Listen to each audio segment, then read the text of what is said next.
Tai sveiki atvykę šią diskusiją, kurios kaltininkas ar kaltininkė yra galerija V17, kuri ir inicijavo šitą diskusiją, nes galerija dirba ne tik įprastai su parodomis, bet daug ir su edukacija ir įvairiais edukaciniais projektais. Tai nuo įvairių dirbtuvių, ekskursijų ir diskusijų, tai šį kartą kalbėsim apie meno vertę. Ir dėkojam ŠMC, kad mus priėmė ir Lietuvos kultūros tarybai už projekto finansavimą. O prieš pradedant diskusiją dar techninė informacija, kad po jos mes turėsim galimybę ir galėsite užduoti klausimus.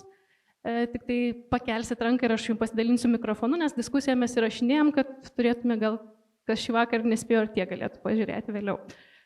O aš esu Karolina Tomkevičiūtė, menotyrininkė ir šį vakarą turim pašnekovus, kuriuos greičiausiai pažįstat, nežinojot, kur einat, bet dar kartą juos visus pristatysiu. Tai yra menotyros daktarė Lolita Jablonskienė prie manęs sėdi, dailės kritikė, kuratorė ir Nacionalinės dailės galerijos vadovė, bei kitais metais jinai bus komisarė Venecijoje mūsų Lietuvos paviljono. Šalia Ernestas Parulskis, menotyrininkas, meno rinkos ekspertas ir eseistas. Toliau menininkas, tapytojas Andrius Zakarauskas ir Vilniaus dailės akademijos docentas. Bei mūsų komanda šį vakarą taip pat papildė Stefanija Jokšytė, kultūros komunikacijos specialistė, dirbanti su labai vairiais ir dideliais projektais, bei kūrybininkė, kurios darbus tikrai esat matę ir girdėję. Tai jo. Kai galvoju apie šitą diskusiją, kaip čia mums ją reikėtų pradėti, tai prisiminiau filmą apie meno rinką prieš kelis metus, kuris pasirodė The Price of Everything. Ir ten vienas herojus pasako tokią frazę, kad labai daug žmonių yra, kurie žino viską ir viso to kainą, bet jie nežino vertės. Niekieno vertės. Tai kadangi šiandien kalbam apie meno vertės sąvoką, kuri labai užsideda iš daug skirtingų faktorių, ją formuoja estetiniai, kultūriniai, istoriniai, gale komerciniai faktoriai, tačiau mes ne viską galim apskaičiuoti, sudėti kažkokias formulės ar Excelio lenteles.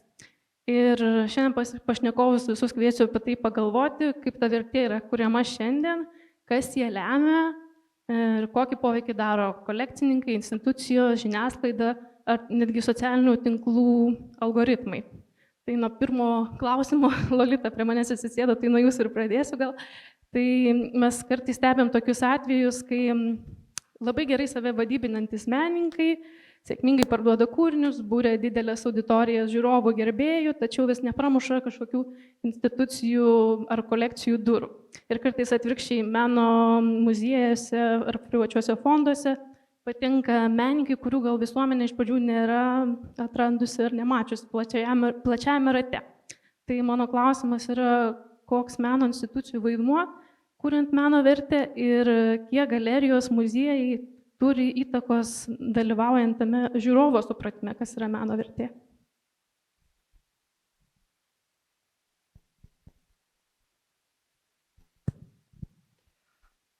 Dėkuoju už klausimą, manau, kad jis labai geras diskusijos pradžiai, nes jis tik patvirtina tai, ką aš pati galvoju ir ką turbūt daugelis auditorijoje, o juolab čia sėdičių prie šito raudono stalo nujaučia, kad nėra tokio universalaus dalyko kaip meno vertė, kad ji ir šiandien tokia pati, ir vakar tokia pati, ir rytoj tokia pati, ir muziejuje tokia pati, ir mugėje tokia pati, ir žmogaus namuose tokia pati.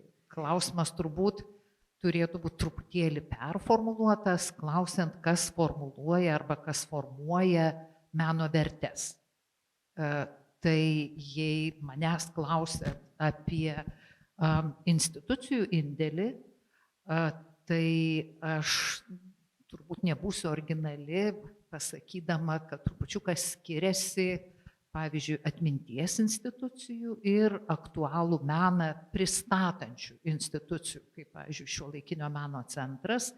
Na, galbūt ir komercinės galerijos, nors jos turi dar vieną dimensiją svarbę, jos tikisi parduoti meno kūrinį ir tuo būdu paremti menininką, paskatinti jo kūrybą, vystytis į priekį. Taigi visų šitų žaidėjų intencijos skiriasi.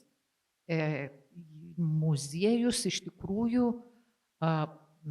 gali ir nesidomėti tam tikrų metų menininko, kuris turi labai daug gerbėjų, turi tokį didelį triukšmą susikūręs aplink savo kūrybą, jei nemato tokių ryškesnių konteksto aplinkybių, į kurias galėtų tą menininką ir jo kūrybą įrašyti. Muziejus visada dirba su naratyvais, daugiausia, sakyčiau, o ne su atskirais kūriniais arba su atskirais menininkais. Galbūt į tą pačią pusę orientuojasi ir kūruojančio šiuolaikinį meną institucijos, šiuolaikinio meno centrai ar kitos institucijos. Ir dėl to ten irgi taip pat meno kūrinys visada kažkaip suvokiamas labiau kontekstualiai, o ne tik tai pririštas prie konkretaus menininko arba, nežinau, kažkokios to momento, kaip čia pasakyti, tokio pagavumo galbūt. Tai iš institucijų perspektyvos tai atrodo taip. Tai nereiškia, kad tai yra hierarchiškai vertingesnė pozicija. Tai tiesiog yra kitokia pozicija, žiūrint į meno kūrinį. Ir aš manau, kad tokiu būdu institucijos formuoja ilgalaikę vertę. Nebūtinai tai reiškia, kad toji vertė kyla iš dienos į dieną, vis didėja, jinai virsta nežinia kokiu, reiškia, kapitalu. Priešingai.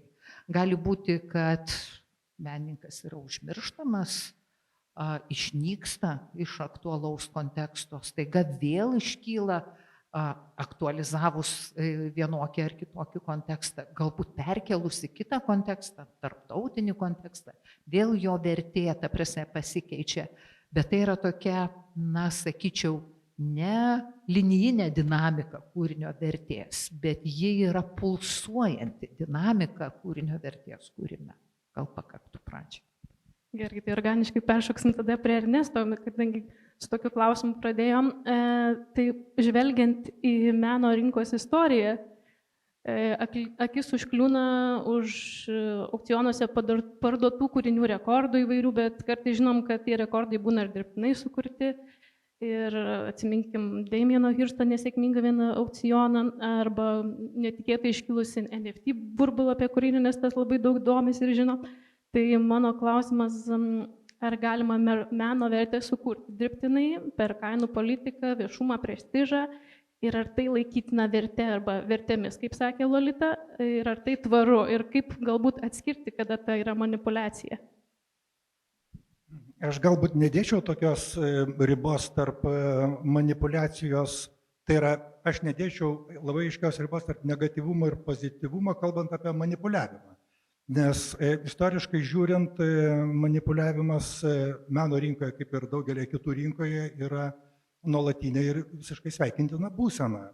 Tik tai, kad tų manipuliavimų grandinė yra labai įvairi ir instrumentarijus skiriasi manipuliuotojų ir manipuliuojamųjų pusėje. Pavyzdžiui, kad ir štai priminėjai apie NFT. Tai yra faktiškai taip, tu pasakei, kad tai yra burbulas ir tai visi žino ir vėlgi, bet tai nebuvo manipuliacija. Tiesiog tai buvo labai nedidelė panika, kurią suformavo netikėtas pardavimas, kurio niekas nesitikėjo. Tai yra ten keliasdešimt milijonų dolerių. Už jau galima ir nebeminėti to autorius pavardės, aš tiesą sakant jau šią sekundę ir pamiršau. Bet tu jį atsimeni. Taip. Ir aš prisipažinau, aš pats buvau truputį supanikavęs, kokią dvi savaitės ir netgi tuo metu aš dėsčiau Dailės akademijoje ir netgi liepiau savo studentams nedelsiant viską mesti, labai atsiprašau jų iki šiol, man gėda, mest viską ir užsiimti NFT, nes tai yra ateitis. Jie manęs nepaklausė, aš po to ganėtinai greitai atitokau ir tada ir jau visi ir kiti suprato, kad tai yra tiesiog įrankis, taip pat kaip fotografija. Nes negalima sakyti, kad aš renku ant fotopopieriaus padarytus vaizdus, nors galima tai pasakyti. Kažkaip bloga metafora, reikėtų ją truputį pašlifuoti, bet aš buvau sugalvojęs. Ir kai paaiškėjo, kad tai yra tiesiog įrankis, ta panika baigėsi ir tai tikrai nebuvo manipulacija, tiesiog kažkiek tai žmonių galbūt nudegė rankas, nudegė jų finansai, bet visą tai baigėsi taip, kaip ir turi būti. Pavyzdžiui, šiais metais pavasarį, kai pasirodė Art Basel rinkos ataskaita, tai vėlgi 22 metais meno rinkoje skaitmeninis dėmuo buvo paaugęs iki neįtikėtinų 10%. Tai buvo tikrai palyginti šiurpą keliantis skaičius ir per metus ir iki dabar jisai grįžo į tą savo įprastą getą, tai yra 0,2%. Tai yra kaip buvo, taip ir. Tai aiškiai rodo, kad tai yra net ne burbulas, o tiesiog nedidelė panika. Ir vėlgi, ir žiūrint į tą patį Art Basel ataskaitą, irgi matosi iš jau tų, kurie tą ataskaitą daro, tos manipuliavimo priemonės, kurios jau yra ten užprogramuotos ir kurios mums yra įprastos ir tai yra instrumentai. Tai yra kalbama ir tai yra organizuojama profesionalų, nes ataskaitoje kalbama apie kolekcionierių lūkesčius, apie dilerių, galeristų lūkesčius, aukcionų lūkesčius, taip pat apie visų tų 3 dalių rezultatus. Kalbama apie globalią rinką, šiek tiek pasižiūrint į šalis, bet visa tai yra visiškai nereikalinga, jeigu mes pereinam į mūsų labai aiškę realybę, į lokalias rinkas. Ir kuriuose tos tendencijos, kurios yra nuolat metai iš metų rodomos meno rinkos ataskaitose, jos yra visiškai kitokios. Pavyzdžiui, Lenkija į šią ataskaitą iš viso nepateko, nors praėjusiais metais jį sugeneravo beveik 160 milijonų ir net ne zlotų, o eurų. Tai yra didžiuliai pinigai. Ir žiūrint į kitas šalis, irgi, kurias galima pavadinti lokalių rinkų šalimis, net į tą pačią Prancūziją arba Vokietiją, irgi matosi, kad nei šalies dydis, nei galimumas, nei globalių centrų buvimas, jis visiškai neįtakoja pirkimo tendencijų. Nes tokioje didelėje šalyje, kaip Vokietija, perkamumas rinka yra tokio paties dydžio kaip Šveicarijoje. Lenkija, kuri yra sąlyginai nepaprastai skurdi lyginant su tom, jos rinka yra didžiulė, lyginant su Lietuva, kurios rinka, aš kasmet pabandau paskaičiuoti, bet tai yra vis sudėtingiau ir aš vis labiau tingiu tai daryti, nes reikia sudėti aukcionų pardavimus, o Vilniaus aukciono pardavimai dabar jau yra uždaryti, reikia juos prenumeruoti, tai gaila mokėti, bet kartą per metus galima. Yra RCV aukcionas, kur irgi skaičiuoti reikia ir tada reikia įdėti tuos 60%, kuriuos turėtų padaryti komercinės galerijos ir dar pridėti muges ir šiek tiek institucijų pirkimus, kuriuos mes jau puikiai žinom, nes visa tai yra Kultūros ministerijos ataskaitose. Visą tą sudėjus, man gaunasi optimistinis skaičius 5 milijonai eurų. Mūsų rinka yra. Ir lyginant su Lenkijos rinka, kuri yra 156 milijonai, net įvedus dydžio faktorių, jis negalioja. Reiškia, yra visiškai kitokie dalykai, kurie sprendžia pardavimo intensyvumus, negu šalies dydis, negu jos turtingumas be abejo lemia. Ir žiūrint į lokalias rinkas, tas vaizdas yra gerokai, jis nėra skaidrus, bet jis yra žemiškas ir labiau suprantamas, negu kai yra kalbama apie didžiuosius pardavimus, apie didžiąją, taip įsivaizduojamą globalią rinką ir kai kalbama apie pardavimus, kurios pasičiumpa žiniasklaida, tai yra tuos daugiamilijoninius pardavimus. Ir visa tai yra susijęs su manipuliacijom, bet tos manipuliacijos, kurios yra lokaliuose rinkose, jos yra mums artimos ir štai į jas reikia žiūrėti. Ir be abejo, visa tai yra teigiamas dalykas, tai yra manipuliuoti reikia. Gerai, dabar norėsiu, kad mikrofoną Stefanijai perleistumėt. Kadangi apie manipulacijas pakalbėjom, tai šiek tiek ir apie komunikaciją pakalbėsim, nes jinai gal šiek tiek su tuo ir susijusi, nes šiandien mes kiekvienas esam tam tikras žiniasklaidos kanalas, nes turim daug galimybių, kur save parodyti, išsakyti ir panašiai. Ir nepaslaptis, kad jau meno kolekcininkai ir ypatingai užsienį yra, tu įgudo taip pirkti, rinktis meno kūrinius, tiesiog pažiūrėjo socialinėje medijoje paveiksliuką ir nesivargindami važiuoti ir skristi į konkrečią galeriją.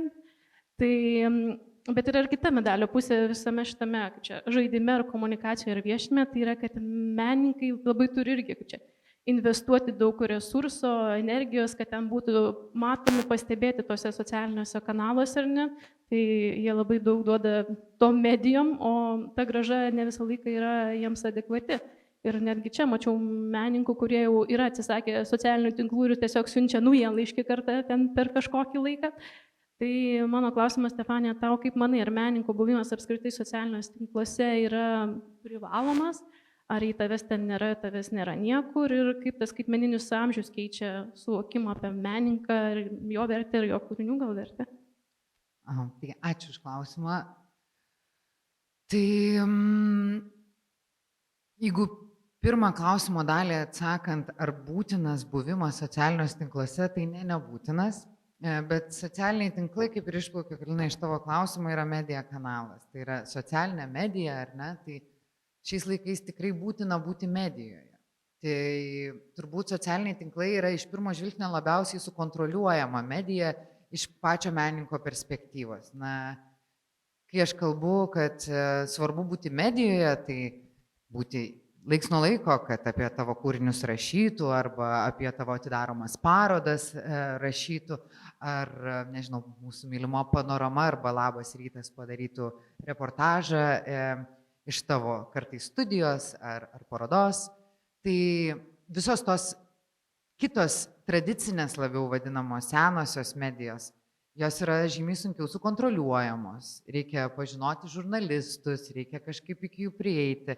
Dažnu atveju menininkai ir kūrėjai labai jaudinasi dėl to, kad kartais jiem neduoda perskaityti jų interviu ir jie ten būna iškraipyti šiek tiek, lyg tarytum pats menininkas neatsakė. Gal jis taip ir pasakė, bet gal kažką turėjo kito minty.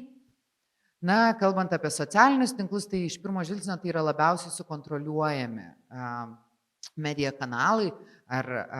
Aš net sakyčiau, kad naujienlaiškis taip pat yra medija kanalas, referuojant į klausimą, dėl to, kad visgi tu be to kasdienio gal turinio kūrimo, bet siunti savo sekėjų ratui laišką ar žinią, tai irgi yra medija kanalas. Kodėl sakau iš pirmo žvilgsnio sukontroliuotas? Dėl to, kad įsisukusi tam tikras socialinių tinklų girnas, čia turbūt gali ir Andrius kaip menininkas pakomentuoti iš savo perspektyvos vėliau, tai pradeda reikalauti vis daugiau ir daugiau.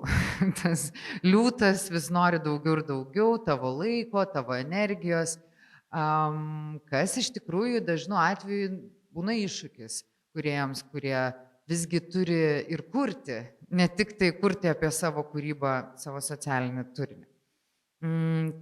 Aišku, šiais laikais socialinių laikų atsiranda ir toks fenomenas kaip, nežinau, Instagramo tapytojos, kuris irgi yra man labai įdomus kaip tyrinėjančiai šią sferą, kai iš tiesų yra daug, ne tik Lietuvoje, bet ir užsienyje pavyzdžių, kai tam tikrose interjeruose yra modeliuojami kūriniai, kartais jie yra iš kelių skirtingų menininkų paimamos technikos, subalansuojamos, pasitikrinami, kas yra dabar trendinama ir sudedama būtent tai, kas patinka, tarytum socialinių tinklų žmonėm, bet jos irgi turi teisę turbūt gyventi. Tiesiog sunkiau žmogui atsirinkti pasidaro. Bet be to socialiniai tinklai mažiau intravertiškiams žmonėms yra labai patogi medija. Iš tikrųjų, tu gali tiesioginį kontaktą turėti su tavo kūrybą mėgstančiais žmonėmis, tu turi tiesioginį kontaktą, bendravimą ir tą ryšį, bet reikia nepamiršti, kad socialiniuose tinkluose įvyksta turbūt didžioji dalis dabartinių vagysčių, trendų perėmimų. Jeigu globaliu mastu mąstant, tai tikrai yra labai daug žmonių tiesiog sekančių įvairius menininkus ir periminėjančių jų nenoriu vien sakyti idėjas, bet jo, ir idėjas irgi, stebinčių tuos trendus. Tai nežinau, ar atsakiau. Ačiū, Stefanija. Tai dabar peršoksim prie Andriaus. Šitą klausimą apie komunikaciją gal dar vėliau pavystysim, bet aš tavęs norėčiau paklausti iš tikrųjų, kai tu kažkada irgi pradėjai savo kūrybinį kelią ir dabar esi dėstytojas, dirbi su studentais, greičiausiai irgi susiduria su tuo pačiu klausimu, ar ne, apie savo kūrinio vertę, kūrybos vertę, ar ne, galiausiai ne tik tą komercinę ar kažkokią kitą vertę. Tai yra sugirdėjusi istorijų, kai ambicingai menininkai vertina savo kūrinius, tikėdamasi, kad už tie galbūt ir parduos. Tai ką manai, kiek šiandien menininkas turi įtako šitame visame procese ir kai aplink bando tą meno kūrinio vertę įvertinti ir galerijos, ir institucijos, ir kritikai, ir kolekcininkai? Man atrodo, kad šitą meno vertė arba vaizduojamo kūrinio, vaizduojamosios dailės kūrinio, tarkim, jeigu apsibrėžiu aš kažkokią savo sritį, jinai keičiasi ir keičiam mes visi. Jinai keičiasi, man atrodo, tada, kai apskritai jinai atsiranda pati vertė, kai tas dailės kūrinys yra apskritai skaitomas. Ir kuo daugiau, man atrodo, jisai skaitomas, tuo daugiau jo vertė kyla. Jo, kažkaip taip man atrodo. Ir sakau žodis skaitomas, taip plačiaja prasme, reiškia, skaitant visas metaforas, tiek vizualinis kažkoks pasigerėjimas. Ką dar klausai? Apie tą besikeičiančią nuo jauno žmogaus? Taip, tarkim, kūrėjas jaunas, kai pradeda savo kelią, jis yra pasimetęs, ar ne, apie vertę. Kai pradeda draugauti su galerija, atsiranda vėl kažkoks aiškumas, ar ne, bet ir ten kartais būna įvairių kelyje kažkokių išsiskyrimų nuomonių, ar ne. Tai kaip manai, kaip šitame kelyje nepasiklys gal kūrėjai? Jo, tas kažkoks savotiškas pervertinimas, ne, ar kažkoks gal neteisingas įvertinimas tos savęs. Žinai, man atrodo, kiekviena vertė, jinai yra tam tikra arba vertės išsakymas, ar ne, ten tiek svarbos, tiek piniginė ta prasme, tai yra tam tikra pozicija, man atrodo, tu išsakai savo poziciją. Jinai gali būti visokia, arba jinai tau labai svarbi ta vertė, ir tu ją bandai kažkaip įteisinti, ar ne, savo to pranešimu, kad šito kūrinio vertė yra labai didelė kokia nors ir tu ją bandai atstovėti. Kita vertus, tai yra jinai ant tiek didelė, kad dalintis su kuom nors yra labai sudėtinga. Nu, gali būti gal ir tokia pozicija. Bet iš tikrųjų, man atrodo, jo, laikas, kažkokie tai socialiniai ryšiai, jo kūrinio skaitimo kažkokia amplitudė, ar ne, arba per laiką išsidėliojusi. Visą tai, man atrodo, keičia tiek ir autoriui, keičia ir pačiam žiūrovui. Na jo, kažkaip taip. Tada grįžkim prie Ernesto ir mano klausimas yra susijęs, ar menininkas šiuolaikinėje sistemoje gali išlikti nepriklausomas nuo rinkos mechanizmų, ar tas vertės kūrimas visada yra susijęs, kad turi įsitraukti į sistemą? Vėlgi galima keleriopai pasižiūrėti. Tas keleriopiškumas, jį galima, aišku, pradėti skaičiuoti nuo įsitraukimo į sistemos atsiradimo, tokio, kokią mes turim dabar.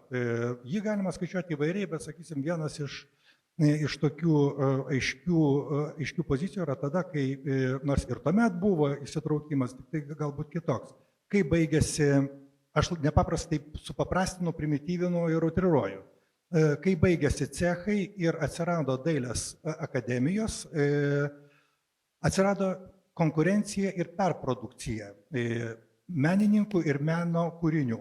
Kai atsiranda perprodukcija, šiuo atveju galima įjungti makroekonomiką ir elastingumą paklausos ir pasiūlos, tai tuomet visuomet atsiranda tam tikri slenkščiai, kurie atrenka šiuo atveju pasiūlas.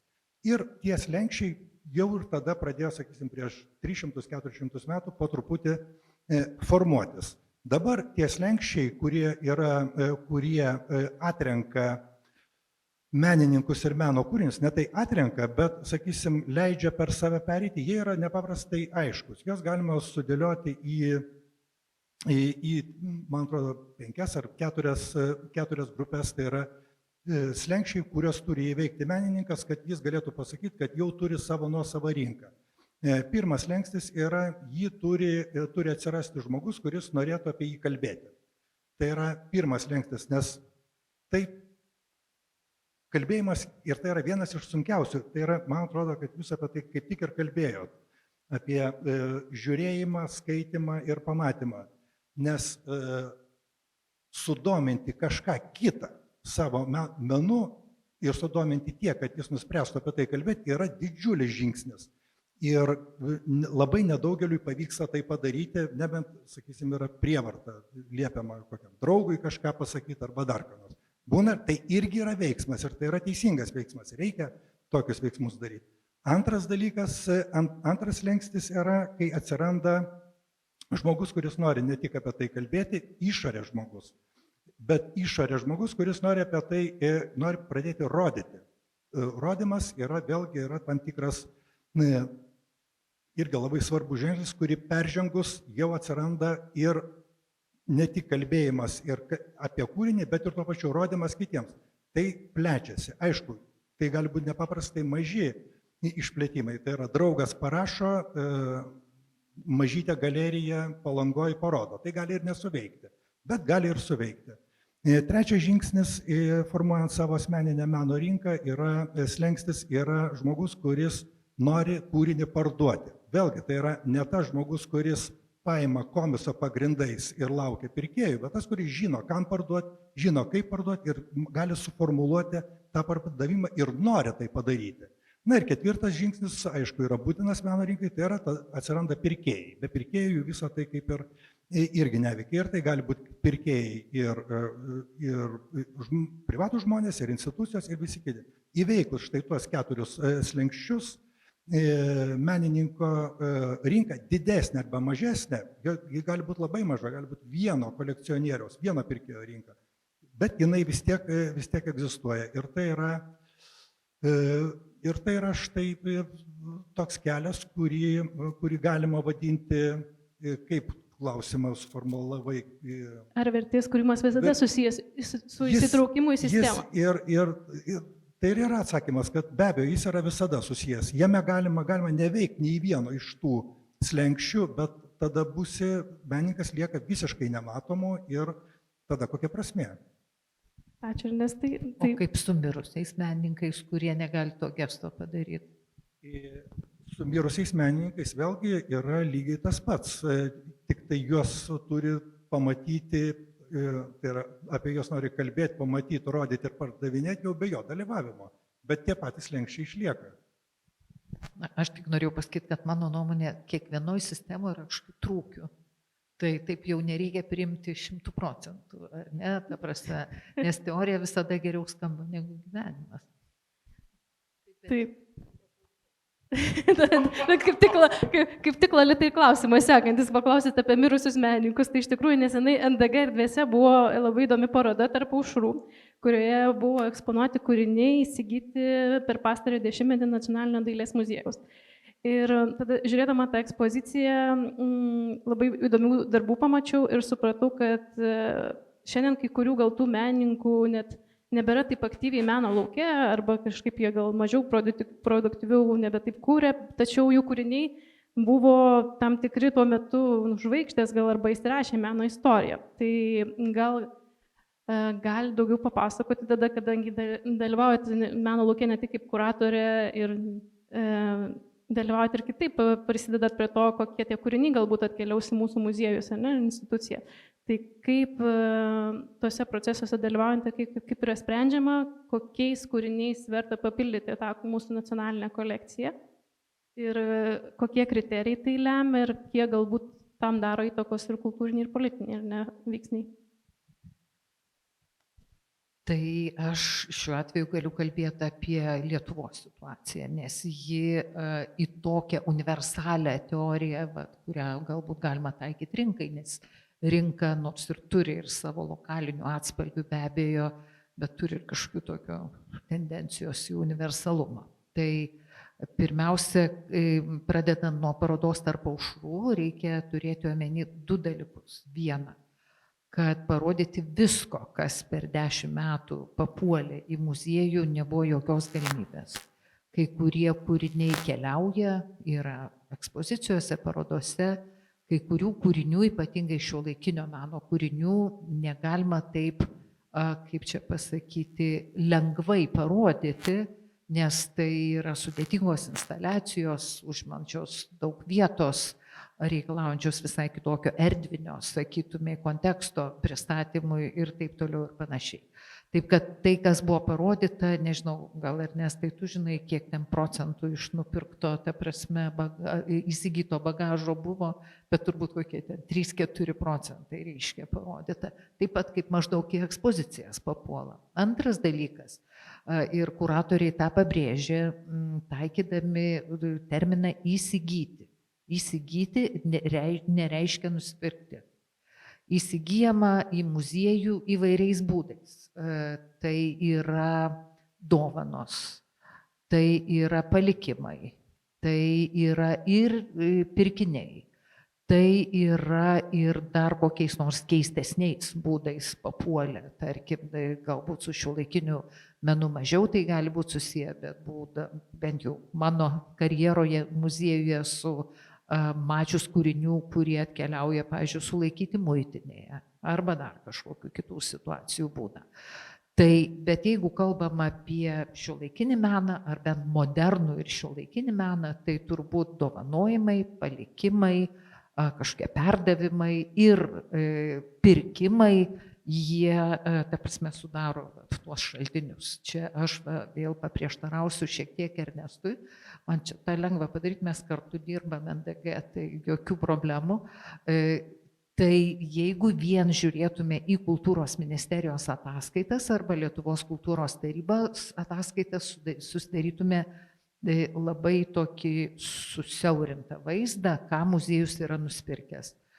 Lietuvos nacionalinis dailės muziejus, ypač paskutiniais metais, iš savo uždirbtų lėšų, tiksliau savo uždirbtų lėšų išleidžia daugiau, negu duoda kultūros ministerija arba duodavo Lietuvos kultūros taryba. Nes žinot, Lietuvos kultūros ministerija duoda dabar 30 000 eurų į metus. Gal šiek tiek daugiau, iki 40 000. Tai tikrai nėra milžiniškos lėšos, kuriomis disponuojant galima būtų kažką tai įsigyti. Tai čia kalbant, tarkim, reiškia apie tos būdus ir metodus, bet aš dar kartą noriu pasakyti, kad parodoje Tarp aušrų iš tikrųjų, bent man, aš jos nekuravau, bet man matėsi tie mano pirmam pasisakyme minėti kontekstai. Ir tai nėra taip svarbu, kad šiandien, tarkim, kažkuris menininkas yra sulėtinęs savo, reiškia, kūrybos tempą. Bet tuo metu, tarkime, 10-ąjį dešimtmetį, kuomet ypatingai buvo akcentuoti, nežinau, sakytumai, socialinis diskursas, reiškia, pereinamojo laikotarpio socialiniai, politiniai visokie dalykai. Bet tuo metu tie kūriniai buvo atraminiai, jie daug sakė, jie daug keliavo po parodas, jie iš tikrųjų buvo svarbus šioje vietoje. Dėl to jie ir yra muziejuje, to, kad jie kalba ne tik apie patys save, nors iš tikrųjų tai aš galvoju, kad pirmiausia pats menas kuria vertę. Pats menas savaime kuria vertę. Čia taip labai filosofiškai, bet manau, kad taip yra. Tai reiškia, tai jie kalba, na, kaip pasakyti, plačiau. Tas buvimas muziejuje tiesiog, na, kalba apie vertę plačiau, taip kaip aš ir anksčiau aiškinau. O tai, kad žiūrovas netgi sakyčiau, žinovas, turbūt, nes pati juk esi žinovė ir ateini į parodą ir tau atrodo, kad galbūt yra nežinomų pavardžių arba tokių keistų, ta prasme, kūrinių, kurių nesitikėjai, tai turbūt ir kalba apie tą pulso ritmą. Nes parodoje galėjo būti menininkių ir menininkų kūrusių ne Lietuvoje. O mes ribotai žinome apie diasporos menininkų kūrybą. Galbūt vienas kitas menininkas pakeitė mediją, pakeitė, ta prasme, iš vis, sudomėjo visai kitomis tematikomis ir jau jo nebegali, ta prasme, atpažinti šitoje vietoje. Bet tam tikrų metų, tam tikroje vietoje jis buvo svarbus formuojant, aš sakyčiau, pasakojimą, ne trendą. Labai man patiko, bet aš, kur sakiau, pagavumas, neradau to žodžio, nes nesinaudoju socialiniais tinklais. Bet ačiū tada, Stefanija, ne trendą, kažkaip pasakojimą, bet apie tai aš galvoju. Lolita labai gerai pasakėte apie tą įsigijimą žodį, nenusipirkimą, ne? Bet jeigu aš dar grįžčiau prie to klausimo nusipirkimą, ne? Kai reikia apsispręsti, ką už tą nedidelę sumą vis dėlto galima nusipirkti muziejui, tai kokie gal tada kriterijai taip sprendžia, ar jūs turit svajonių tą sąrašą, negreičiausiai, kuris pasitaikius progai norėtumėte tą įsigyti, tai kokiais atvejais tie kriterijai ir kokie tie kriterijai yra? Sprendžia visada ne vienas žmogus. Sprendžia tokia grupė ekspertų, kuri vadinasi ten specialiai skirta, suformuota, ta prasme, kūrinių įsigijimui. Ji yra vidinė ir joje yra daugiausia ekspertai, rinkinių saugotojai, kurie žino tam tikros, sakytumai, rūšies, medijos būklę, šiandien jos istoriją, aktualiausias, naujausias tendencijas ir panašiai. Ir yra kuratoriai, kurie yra tie pasakotojai, tie tų pasakojimų ir pasakų kūrėjai, jei norit. Tai turiu pasakyti, kad šiuolaikinio meno kūrinius ilgą laiką nuo atidarymo pradžios Lietuvos nacionalinio dailės muziejaus kūrinių įsigijimo komisijai siūlė būtent Nacionalinės dailės galerijos kuratoriai, tie žmonės, kurie įsivaizdavo kokiuose kontekstuose tie kūriniai radosi, gali būti pamatyti, perskaityti ir taip toliau.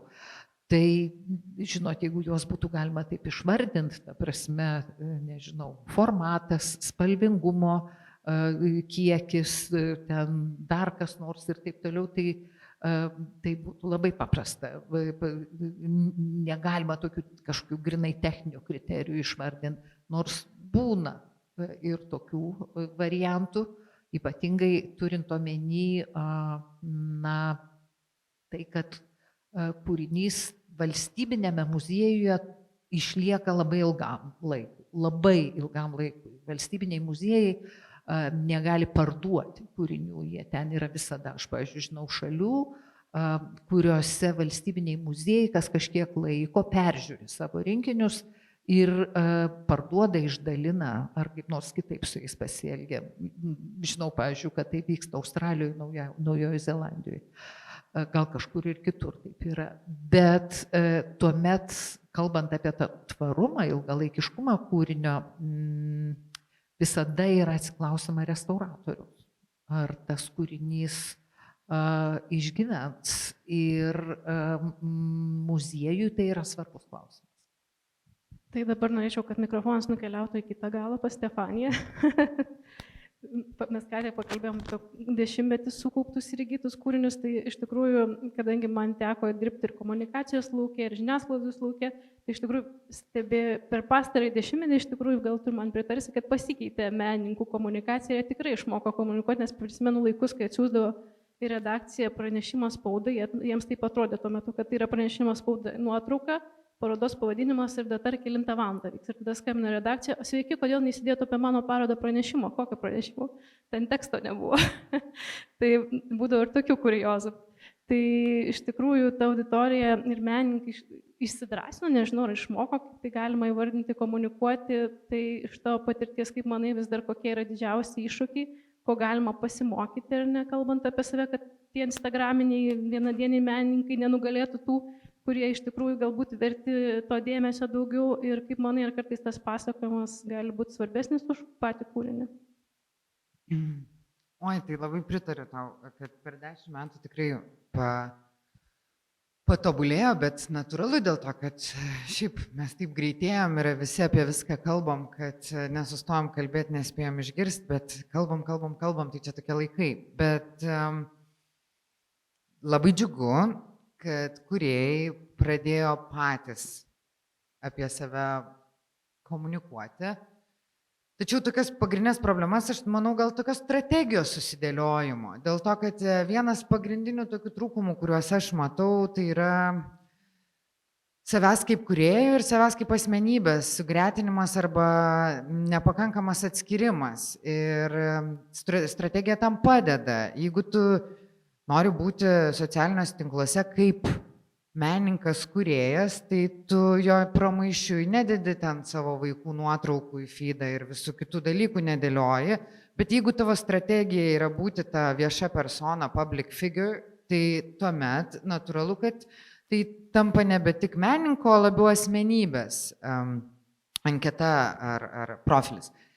Tai man atrodo, aš dažnai susiduriu su to, kad pastebiu, kad tas vyksta labai kartais neapgalvotai, kai kurie derina, tai ten, jeigu mes kalbėtume apie Instagramą, kur daugiau vizualiųjų menų ar ne, mažiau pasisakymų lyginant su Facebooku, tai, na, tai ten jau daug kas atskiria tai, kad jau ten kaip postinė, tai jau dedi tik meno nuotraukas, jau labai norisi kažką asmeninio, tai įsidedi į savo story. Bet įvyksta, jūs pabandykit savaitgaliais įsijungti. Aš tai, pavyzdžiui, kai nebesilinksminu, tai būna įsijungi ryte, ten 7 eini į sportą, įsijungi ir dar visokių menininkų vaizdų pamatai, kurie pradingsta po to, nes jų profiliuose jie pagalvoja, kad vertėtų jam pasidalinti vienu ar kitu storiu. Tai nežinau, kiek nuoširdumo prideda, smagumo irgi, bet reikia suprasti, kad tai yra tavo medija kanalas ir jeigu jis toks, tai jis toks. Man nežinau, pavyzdžiui, man vienas iš tokių labai mėgstamų pavyzdžių, kaip, manau, geros komunikacijos, tai Anastasijos Sosunovos yra, tarkim, Instagramo profilis, kur tu iš tikrųjų matai, aišku, jai sekasi dėl to, kad jinai dabar yra labai aktyviai veikiant ir visur keliaujant, tai natūralu, jin daug to turinio turi, bet visą laiką tikrai matai daug naujienų, suseki, kur kas vyksta. O ką patarti, tai kaip bet kokiai komunikacijai turbūt tu turi įsivardinti, kas yra tavo auditorija ir tada surasti tinkamiausią kalbą, kaip su tais žmonėmis kalbėtis. Vienas būdas yra sekti trendus, tuos vadinamus, kur tikrai ten viena melodija gali tau pakelti žymiai daugiau ryčio negu kita melodija ir tai veikia. Bet svarbiausia savo įsivardinti, ko tu sieki. Ar tu sieki tarptautinio kažkokio matomumo, tada tie didieji trendai labiau padeda dėl to, kad jie išplečia tavo ratą. Ar tu tiesiog nori dalinti savo naują kūrybą, tai tada labai tie procesiniai postai padeda ir daugelį menininkų aš iš tikrųjų linkėčiau daugiau dėti iš proceso, kol dar gimsta kūrinys, iš backstage, daugiau tos, kaip ir Karolina klausė, istorijos, kaip atsirado, nuo ko atsispirta. Tai va, bet aš taip, jeigu palinkėčiau, tai palinkėčiau atskirti, suprasti, kad tai yra nebūtinai tas pats ir vienas profilis turi būti tavo kaip kūrėjo ir tavo kaip menininko. Peršoksim prie Andriaus, kadangi sakė, tu esi iš tų menininkų ir iš tikrųjų taip lankščiai bendrauji ir su žiniasklaida, ir duodi interviu, ir tavęs iš tikrųjų yra visur, ir toje pačioje socialinėje medijoje, ir darai kažkokias kolaboracijas su vairiais prekių ženklais. Tai kaip tau socialiniai tinklai, tas matomumas, žiniasklaida, viešumas padeda ir trukdo, ir kaip manai koreliuoja su tuo tavo meno kūrinių vertinimu ir jų sklaida? Kaip tau tai sekasi, kaip sakė Stefanija, suderinti asmenybę ir tą kūrybą? Nesijaučiu, kad kažkaip manęs ten daug, kažkaip nepastebėjau, natūraliai Taip. turbūt tai visą laiką išeina. Aišku, čia turbūt su ta mano nuostata, kurią minėjau prieš tai, kad tas meno kūrinys kažkaip šnekės tada, kada jis turės su kuom šnekėti, ar ne, kažkaip ta kalba tokia ir aš tai visą tai galiu padėti. Atsimenu, kažkada tai nuėjau, buvo Žygimanto Augustino daktaro pristatymas. Ir jisai pasakojo apie kūrinį ir santykį su tekstu, iš kur ten atsirado. Ir aš taip likau sužavėtas, čia vyko, atsimenu, labai gerai Akademijos galerijoje, taip likau sužavėtas ir aš kažkaip neužilgo turėjau atidarinėti, gal buvau jau atidaręs kažkada tai savo parodą ir aš galvoju, aš nežinau, ar ten eidavo lankytojai ir kažkam tai buvo tai įdomu, ką aš padariau, man tiesiog norėjosi pasidalinti, nes tam tikrom metaforom, vizualiniam asociacijom, kurias aš ten buvau sudėjęs ir aš irgi pasiėmiau tą modelį ten ir pakviečiau žiūrovus kaip į kažkokį susitikimą, kurį, atsimenu, ir atėjo kažkaip netikėtai labai daug žmonių. Kažkaip, tai čia buvo kokie 15 ar 16 metai. Ir aš pats buvau nustebęs, kaip visus tai sudomino ir kažkaip po to ir atrodo, kad dabar, pavyzdžiui, tie susitikimai su menininkais atrodo labai įprasti, arba ten kuratorių ekskursijos, kur jo, bet kažkaip tada tai labai buvo nepopuliaru ir aš kažkaip net kelis sykius tai dariau ir mane tas žiūrovų kiekis kažkaip visai nustebino ir man pačiam buvo labai smagu susitikti, išgirsti klausimų ir visą tai kažkaip apšnekėti ir man tai labai daug duodavo asmeniškai. Man netgi, žinot, kažkaip pats dėstymas, aš atsimenu, kai pradėjau dėstyti ir šnekėti apie tą tapybą, aš kažkaip supratau, kad aišku, ten alga nemotyvuoja, bet mane motyvuodavo tai, kad aš pats gaudavau veidrodį. Ką aš darau, apie ką aš šneku, nes būdavo tikrai daug tokių situacijų, kur aš šneku vieną, o kitą visai pats darau. Kažkokie tai toks keisti reikalai tokie, liktais jiem vieną aiškinu, o pats darau visai ką kitą. Arba kitaip. Tai jo, grįžtant prie tos kūrinio vertės ir kaip aš su tuom dalinuosi, tai man atrodo būtent iš to natūralaus, man atrodo vis tiek čia, nes labai sudėtinga sukurti tą tokį, kad darysiu taip arba kitaip, naudosiu tą melodiją populiarią, kuri man kažkaip duos. Ne, kažkaip vis tiek tie dalykai, nežinau, specialiai man keista būtų juos kurti, o jie atrodo, kad, žinot, tas pasidalinimas jis vis tiek toksai iš vidaus einantis, arba ten kiekvienam jisai kažkoks gali būti keistesnis sprendimas iki kažkokių tai turbūt performatyvių veiksmų prieiti, kaip tą kūrinį skaityti, arba priimti, arba komunikuoti. Tai tų kanalų turbūt ir formų visokiausių galimų yra ir tikrai galim daug visokių sugalvoti. Toks kaip komentaras ir gal klausimas tau, Andriau. Mes kažkaip čia visi kalbam, kad vertę kūrė institucijos, rinka, komunikacija, bet nei karto nepaminėjom tai, kad visoje šitoje sistemoje egzistuoja tokia piktybinė hierarchija. Ta prasme, taigi visiškai ne tas pats yra, ar galerija Lietuvoje, ar dokumentą, ar komunikacija Instagrame, kur tu turi 12 000 ten sekėjų, ta prasme, čia daugumoje lietuviškam kontekste, ar reiškia kažkokios kitos erdvės formuoja, reiškia, tuos vertės sandus yra, kaip pasakyti, toks tyrėjas Davidas Džozelitas pavadinęs tai tuos mechanizmus, dabar nežinau kaip tiksliai išversta, agregatais ar agregatoriais. Nes yra tokie agregatai, kurie, na, kaip pasakyti, stipriau arba silpniau, kaip pasakyti, prisideda prie tų verčių, reiškia, kūrimo, skleidimo, įsitvirtinimo ir galutiniam variante, kadangi vis tiek mes čia visai artėjam prie tos komercinės vertės, reiškia, klausimo ir prie komercinės vertės, ta prasme, formavimo. Tai, man rodos, tikrai negalim užmiršti ir va čia jau valandą kalbam, nepaminėti, kad tai yra labai hierarchizuota, ta prasme, sistema, apie kurią mes kalbam.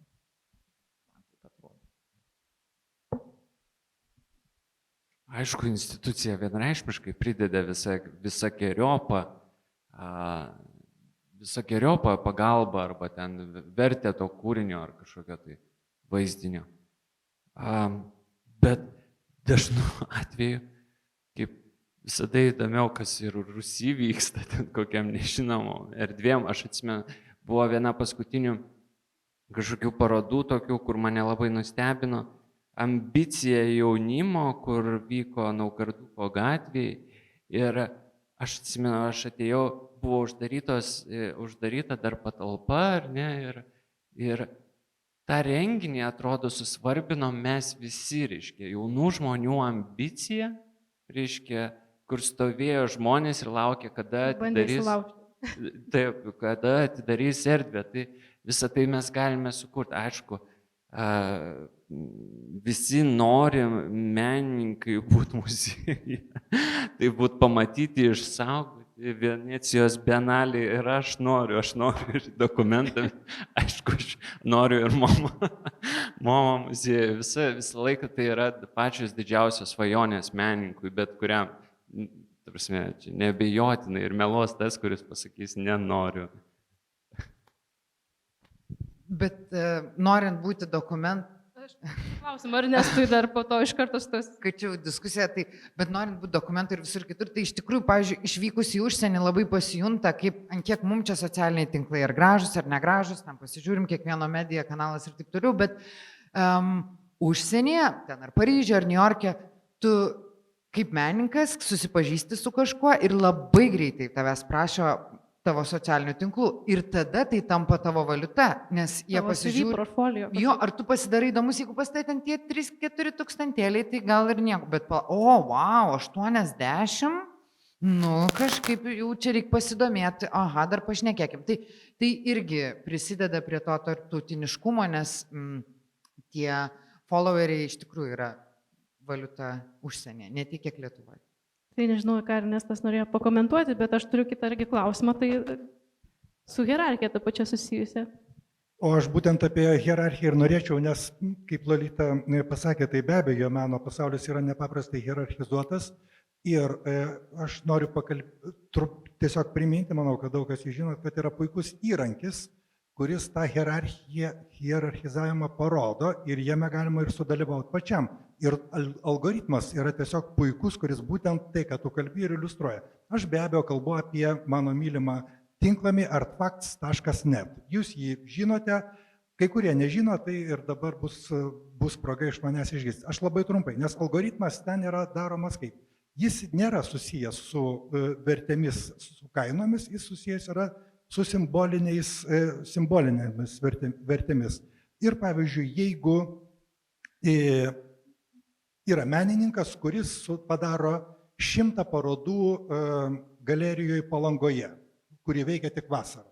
Jis negauna nei vieno reitingo balo, o tai yra reitinginis tinklapis. Jeigu menininkas padaro vieną, sudalyvauna grupiniai parodoj, sakysim, NDG, jis gauna jau gerokai daugiau balų, pirmą, nes jis peržengia institucijos slenkstį, o NDG reitingas, kuris irgi turi artefaktuose savo nuosavą reitingą, yra aukštas ir jeigu toje parodoje, grupinėje parodoje yra aukštesnį reitingą turintys menininkai, kurie irgi peržengia institucinį slenkstį, tas mūsų hipotetinis herojus gauna irgi daugiau balų iš tos aplinkos. Ir tas balų skaičius, reitingų balų skaičius auga, kuo aukštesnė hierarchija turi institucija, daugiau balų, kuo didesnį balą turi grupinėse parodose dalyvaujantis menininkai, tuo daugiau balų jis gauna, po to jis pradeda dalinti savo balus kitiems ir tai yra tobula tos hierarchijos parodymas, kuris beje iš karto ir duoda ir vieną hintą menininkams, kurie aš dosniai dalinu kiek visuomet, tai yra hintas, nedarykit personalinių parodų, o eikite grupinės. Grupinės yra daug naudingesnės už personalinės. Nebus kaip su NFT.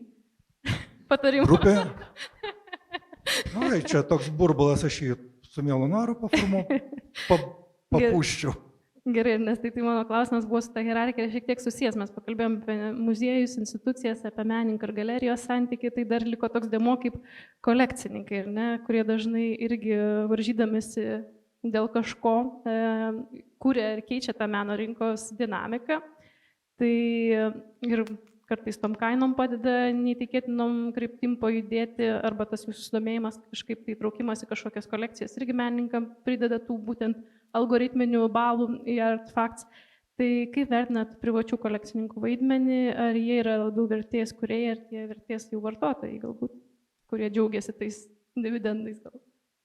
Jo, Karolina, man ganėtinai sunku, tai yra atsakyti lengvai galėčiau atsakyti, bet jeigu šiek tiek žvilgtelėjus giliau, man sunku atsakyti, nes man, ypač žiūrint į lokalią rinką, man ganėtinai sunku atskirti, tai yra man pačiam lengva atskirti, bet paaiškinti kitiems sunku, atskirti kolekcionierius nuo meno pirkėjų. Tarkim, jeigu žmogus kiekvienais metais, o tai jau trunka kiek jau, 15 metų turbūt, Art Vilniuje nusiperka po vieną kūrinį.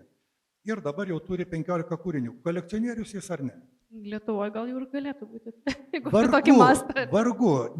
Tai jis vis tiek nėra kolekcionierius, nes buvimas kolekcionieriumi, tai yra jau savęs pozicionavimas kitokiame lygmenyje.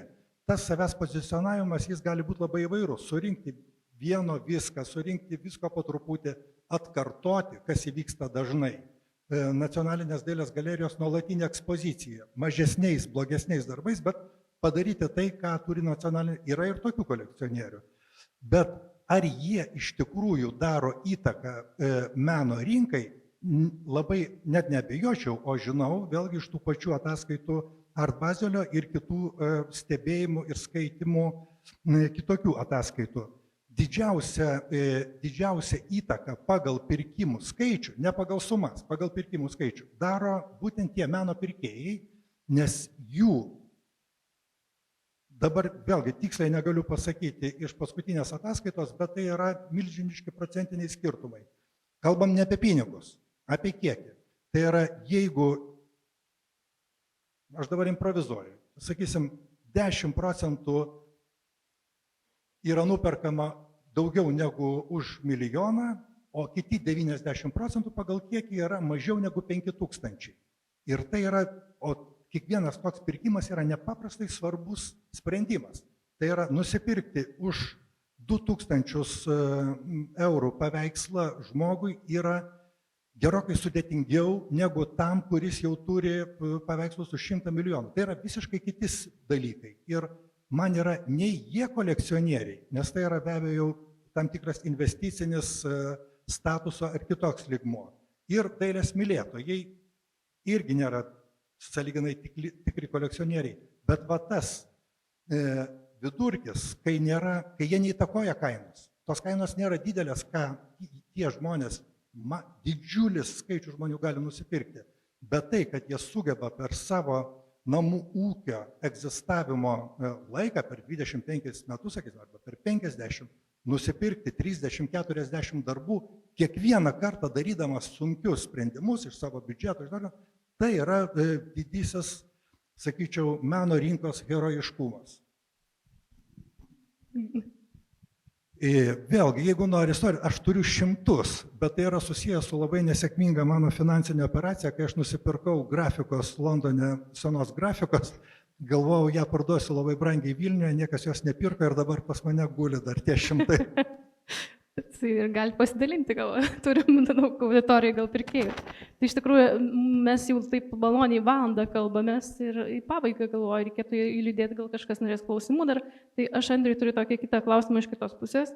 Žinau, kad tu ir pats kartais įsigyji meno kūrinių, mes vis kažkur sutinkam ir pasigiriam, kas ką turim, arba ką nusipirko mane. Tai kaip tu, kas tau svarbu renkantis meno kūrinį? Svarbiausia iš tikrųjų, ką pasakė žmona. Dažnai visada, aš neabejoju pas daug, kad taip yra. Bet aš turiu kūrinių ir savo dalyje spintos, kurie yra man tik tai skaitomi.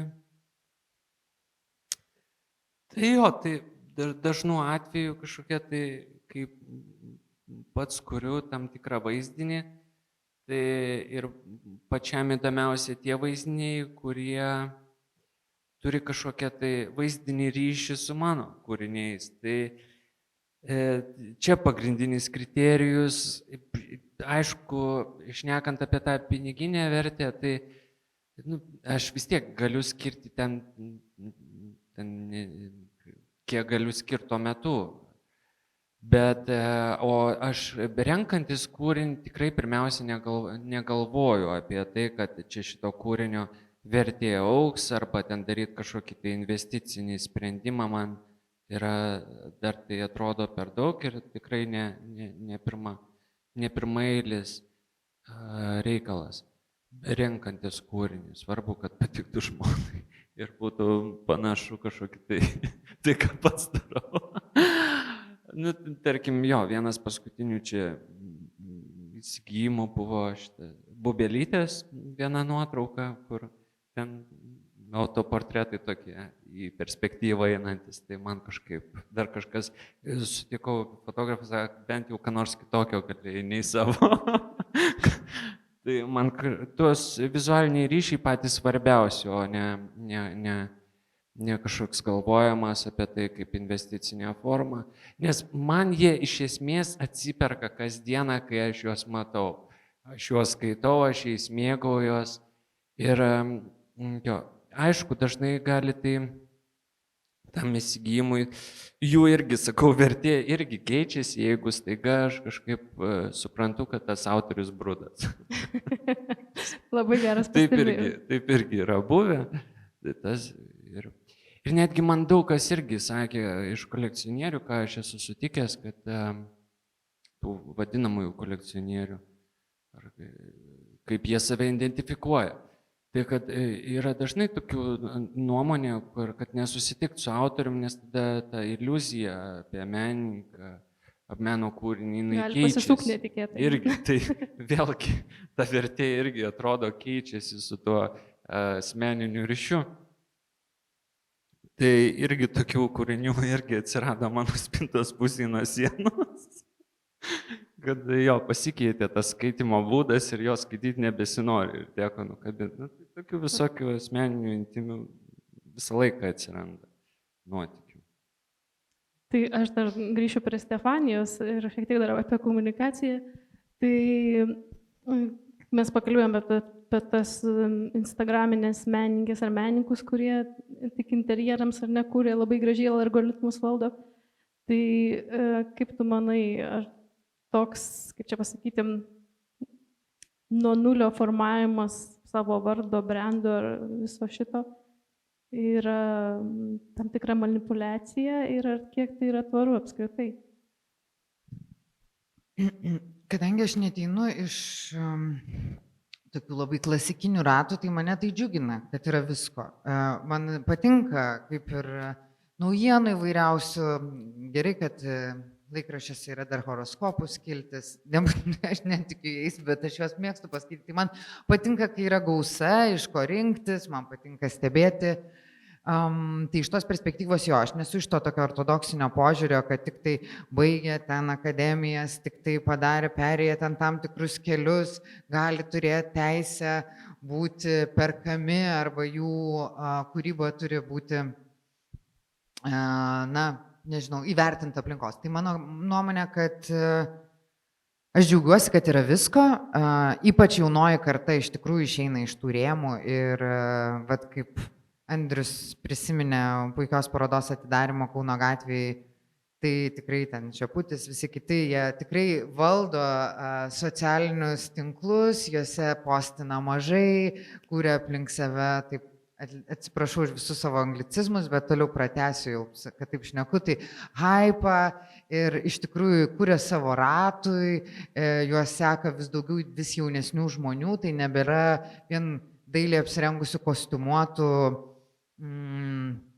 meno mylėtojų kolekcionavimo erdvės, kur susirenka į parodos ir taip toliau. Tai aš dėl to džiaugiuosi, bet žvelgiant užsienyje, tai labai random atrodo. Ta prasme, kad atrodo tiesiog tos Instagramo tapytojos, jos tikrai nėra tokios matomos kaip čia, nes tu iš karto perskaitai. Tai kaip greita mada, kaip kiti dalykai, tai tikėtina didžioji dauguma jų užges, bet jeigu atsirastų ten kažkokių įdomių nematytų mum arba gal iš kitų miestų, kur negyvena Vilniaus burbule ir kartais netaip tiesiai gali susitikti kūrėjų, tai aš tik džiaugsiuosi. Ir pabaigai norėčiau grįžti prie Lolitos ir pakalbėjome apie praeitį, šiek tiek apie dabartį, tai pakalbėkime apie ateitį.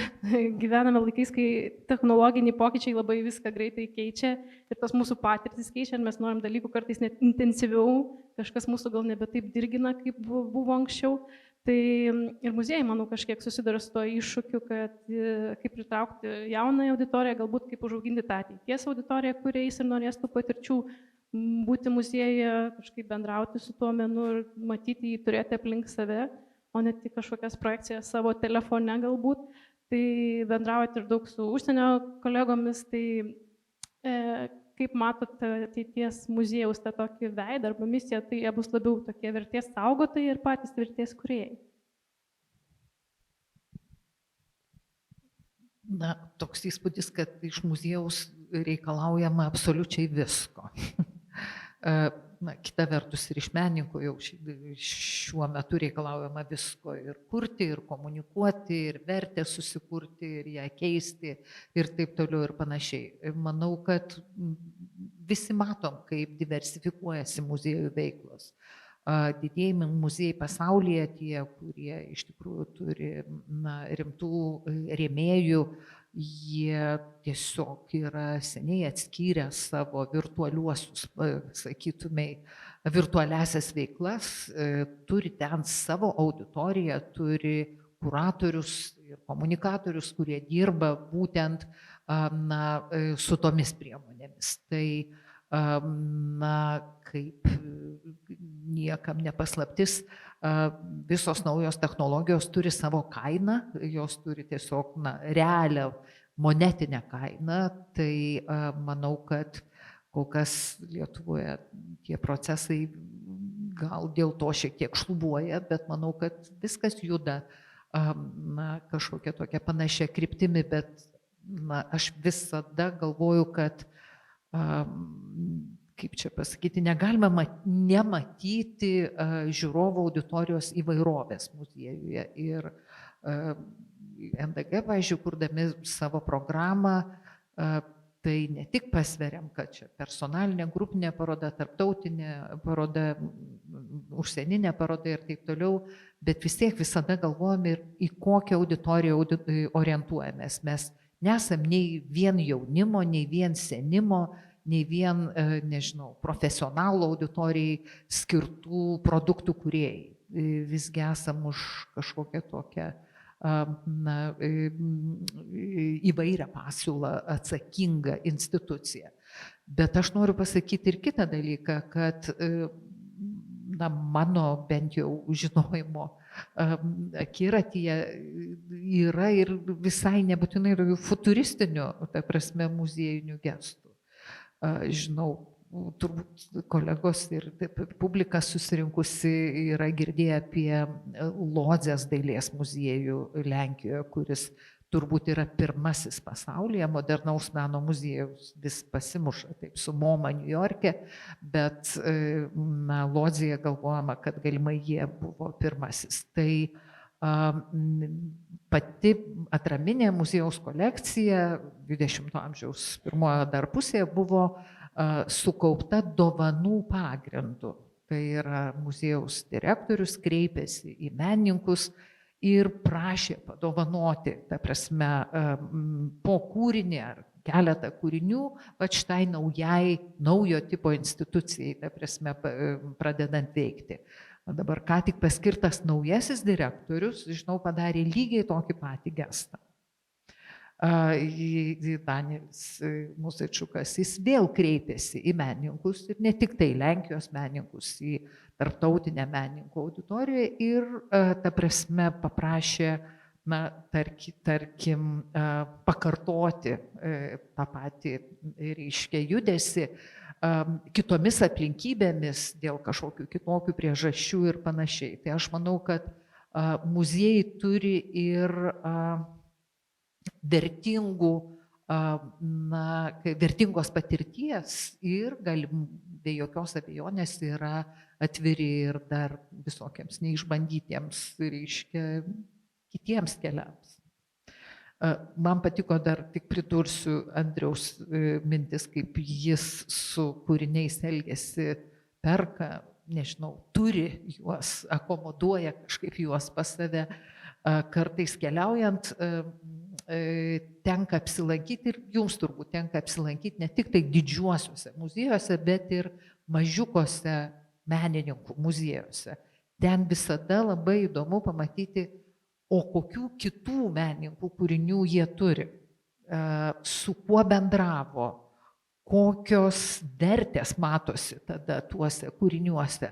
Tai vat aš kažkaip nežinau kodėl, bet grįžtu prie tokių oldschoolinių, tokių, sakytumai, šiek tiek verčių kūrimų tų agregatų, nebūtinai galvodama apie vien tik dirbtinio intelekto galimybės. Tai manau, šitą gražią gaidą ir finišuosim su mūsų diskusija. Aplodismentai mūsų šauniai visai šitai kompanijai,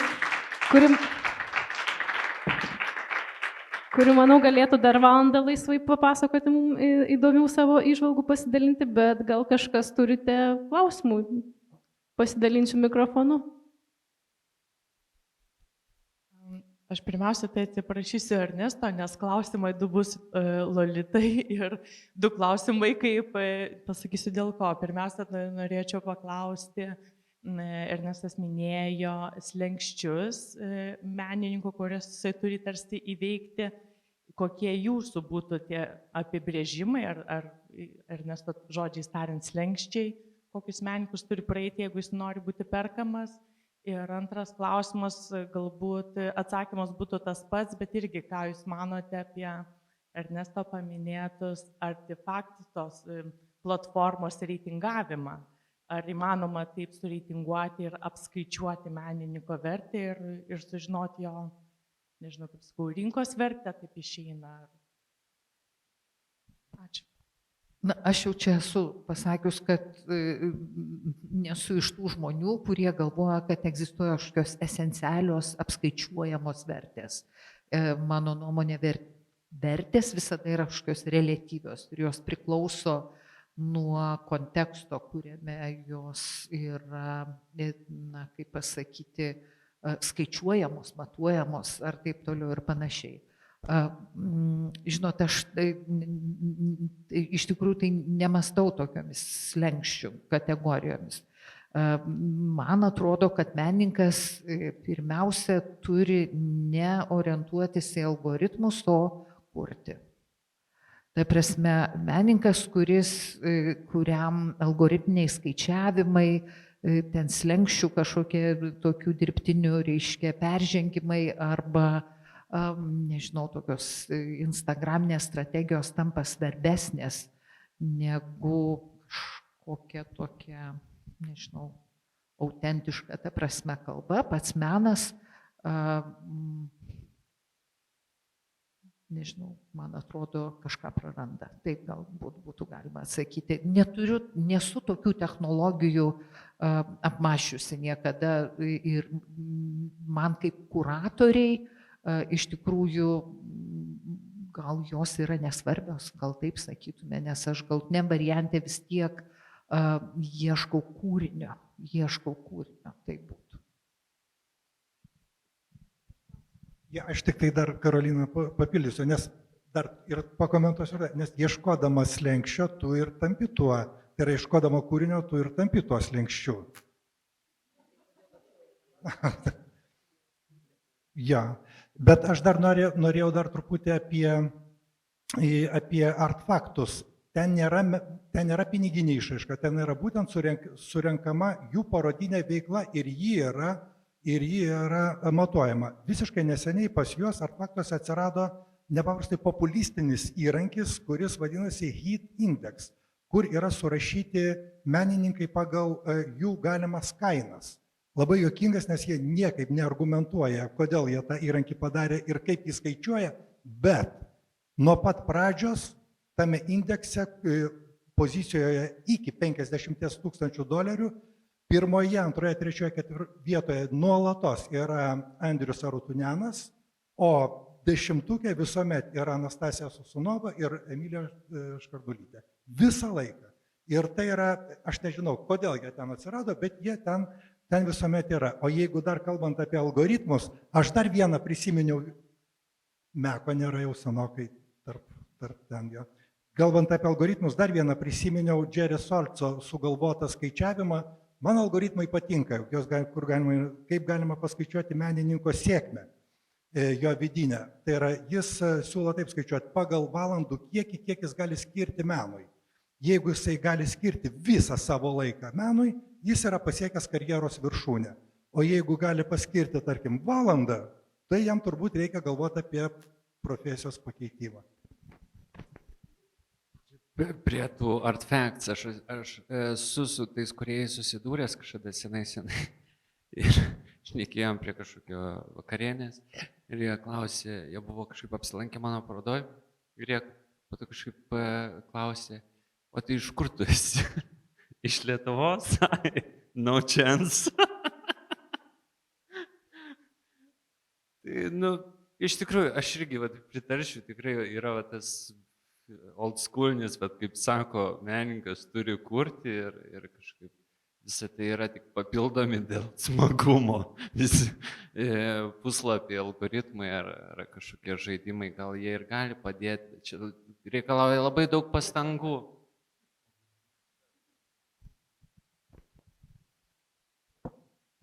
Aš norėjau irgi užduoti Jums klausimą. Įdomu, kad tarsi buvo paliesta, bet norėtųsi pagilinti. Tai klausimas apie, ar mes galime turėti kokių nors vilčių ateityje, kad socialinė meno istorija taps aktyvesniu dėmeniu, kuriant meno vertę. Ir čia klausimas dvejopas, apie ką buvo prabilta, apie asmenybės, ar ne? Kad tarsi kaip daktarė Jablonskienė minėjo, kad renkasi institucijos, renkasi kolekcininkai ir publika meną, kuris tarsi atspindi tam tikrą epochą ir iš dalies tai yra kažkokios elgesio normos, ar yra normalu skaitoma ar ne būti LGBT, ar yra normalu ar ne mušti žmoną ir gerti, ar yra šaunu ar ne dalyvauti medžioklėje. Ir įvairiausių mes galime tiek neigiamų, bet ir teigiamų epitetų rasti, ar ne? Kažkaip, ar pavyzdžiui, galime manyti, kad tai persikels iš tokio, pletkų lygio į etiketažą, pavyzdžiui, kaip biografijos faktai. Ir taip pat kitas labai svarbus socialinis dėmuo, tai ką minėjote, ar ne, kas ką pažįsta elementariai menininkai dažnai ir kuratoriai vieni kitus promautina. Yra žmonių, kurie su dideliu kartėliu dėl to atsitraukia kurti į nuošalę ir tokiu būdu tie, kuriuos labai hierarchinė sistema marginalizavo, paskui su malonumu atranda iš naujo, tai taip pat ar galime galvoti, kad socialinė dailės istorija galėtų atspindėti, kad tose parodose žmonės buvo, nes jie buvo tam tikro rato dalis. Jeigu mes žinom apie grupės, tai 4, 5 ar kitos, kur žmonės save sąmoningai įvardyja kaip grupės dalį, tai yra viena. Bet socialinės grupės dažniausiai nėra taip jau aiškiai įvardinamos, tačiau gana aiškiai identifikuojamos lauko veikėjai. Tai socialinė istorija.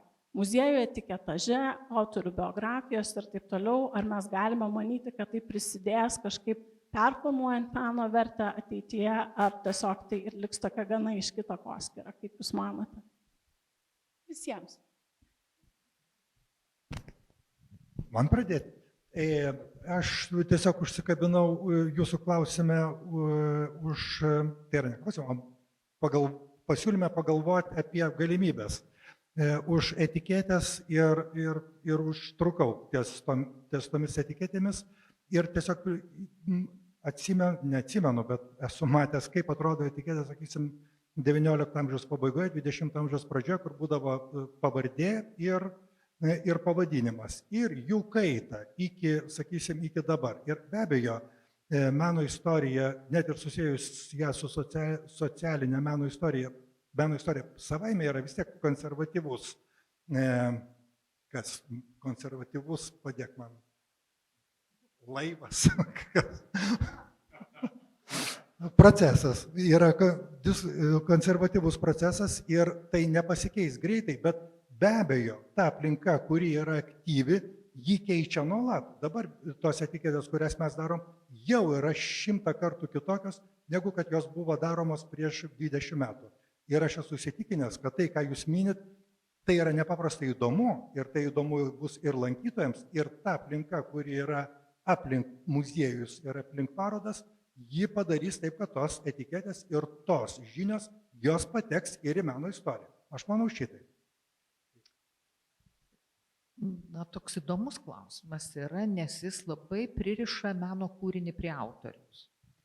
Ar visada kūrinys kalba tik apie autorių, tai turbūt būtų diskusijos klausimas. Manau, asmeniškai manau, kad dabar, šiandien ir čia, kad tai galbūt ne etiketažo, bet tai yra tų pasakojimų kūrimo klausimas ir tų pasakojimų diversifikacijos klausimas ir ten turėtų šitie dalykai greičiau mažiausiai, ta prasme, atsirasti.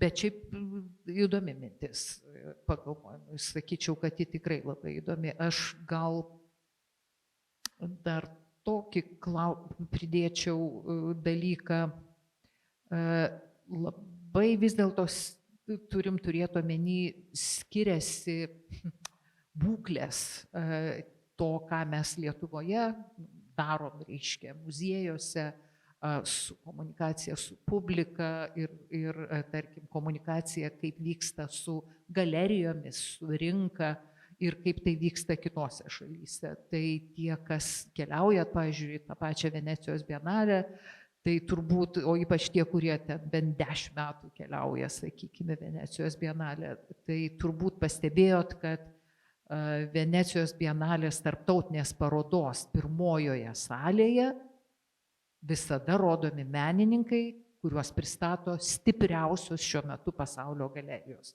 Ateikit ir pažiūrėkit ir pamatysite Hauser & Wirth, Pace, Gagosian ir so on and so forth. Tai kitur rinka labai stiprios galerijos labai smarkiai įtakoja ir tai, kas rodoma prestižinėse parodose ir ką įsigyja galerijos, tai yra muziejai. Tai tie, kaip pasakyti, netolygumai, skirtumai, man atrodo, jie yra gražus. Tegu vienoje vietoje vyksta vienaip, kitoje vietoje vyksta kitaip ir tas ir sudarys tokį įvairų šiuolaikinio meno pasaulį. Aš labai dėkoju už įžvalgas, mes su kaimynu Benediktu labai rimtai žiūrime, ką praktikoje pritaikyti. Labai tokia linksma tema, linksmas pavadinimas ir labai rimti lektoriai, taip rimtai apie viską pasakoja. Tai gal mano klausimas bus toksai linksmesnis ir norėčiau, kad jį ir rimtai, ir nelabai rimtai atsakytumėt. Kažkur buvau išvažiavęs, girdėjau, kad kažkam nepatiko prezidentas, premjeras, kultūros ministras ir susigrąžino darbus irgi kažkas. Tai aš preziumuoju, kad tiek Sniečkaus laikais, tiek Grybauskaitės laikais, tiek Nausėdos laikais, tiek Brazausko laikais turbūt patys geriausi darbai, pačių geriausių autorių ten nukeliavo. Dėl to, kad yra pataikavimo elementas, lindimas į vieną vietą elementas, tikėjimasis biudžetinio finansavimo elementas. bet niekur neteko matyti, kokie konkretūs darbai ir kokių konkrečių autorių tie darbai buvo iš pradžių paskolinti, o paskui susigrąžinti. Kaip Jūs galvojat, gal tai padėtų tas išviešinimas bent tų konkrečių autorių, kaip čia vadinasi, meno vertę pakelti ir sukurti didesnę? Ačiū už klausimą.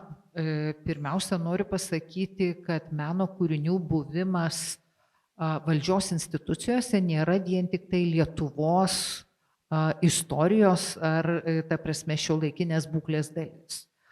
Tai aš esu, pavyzdžiui, mačius Prancūzijos kultūros ministerijoje tiesiog puikų, didelį Annette Messager kūrinį ir kultūros ministrė, kurią man dėl visiškai, kaip pasakyti, tokių kultūros politikos aplinkybių, kaip nesvarbiausiam asmeniui toje delegacijoje, reiškia, teko sutikti ir jinai pasakojo ir kalbėjo, kodėl tas kūrinys tenai yra. Ten buvo ir kitokių kūrinių ir man buvo smagu matyti būtent šiuolaikinio meno ir būtent šiuolaikinių menininkių kūrinius ir kultūros ministrės argumentus. Kaip papuola kūriniai į įvairias įstaigas Lietuvoje, tai jie papuola prašymo būdu. Nesu susidūrusi su tuo, kad koks nors muziejaus vadovas, man tiesa teko dirbti tik su 2, reiškia pats surinktų kokį tai tokį pluoštą kūrinių ir kam nors bandytų įkišti. Tai įvairios institucijos kreipiasi, prašo paskolinti kūrinius tokiom ir tokiom tenai vietom, koridoriam, kabinetam ar dar kažkam, ta prasme, papuošti.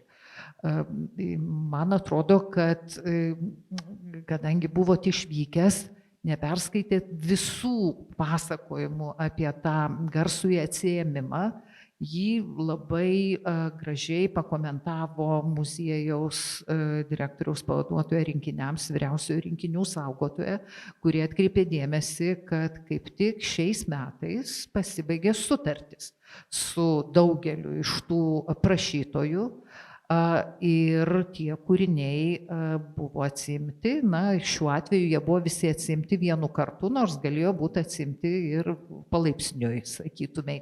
Ir tada galbūt būtų kilęs mažesnis komunikacinis šurmulys šitoje vietoje. Jeigu jūs klaustumėt mano asmeninės nuomonės, tai aš manau, kad lygi šiol buvusi prašymo ir skolinimo praktika vertės skolintiems kūriniams daug nepridėjo, nes kaip tame pačiame komentare komentavo mano kolegė, ji atkreipė dėmesį į tai, kad muziejuje saugomi kūriniai dažniausiai, kaip jau mes čia kalbėjome, yra įsigyjami ne interjerų puošybai, ne tam, kad jie gražiai atrodytų koridoriuje ar kabinete, bet dėl visai kitų, ta prasme, vadovaujantis visai kitais motyvais. Tai va tais, apie kuriuos čia aš jau anksčiau esu kalbėjus. Tai yra tam tikro, na, kaip pasakyti, keistumo tuose procesuose, bet kadangi kūriniai muziejų yra ne muziejaus nuosavybė, o valstybės nuosavybė, tai, na, tie skolinimais po vienokio ar kitokio paprašymo, jie yra legitimus. Tai ačiū visiems dar kartą dalyviams, pašnekovams, buvo įdomi diskusija, tikiuosi ir jums visiems ir gero vakaro.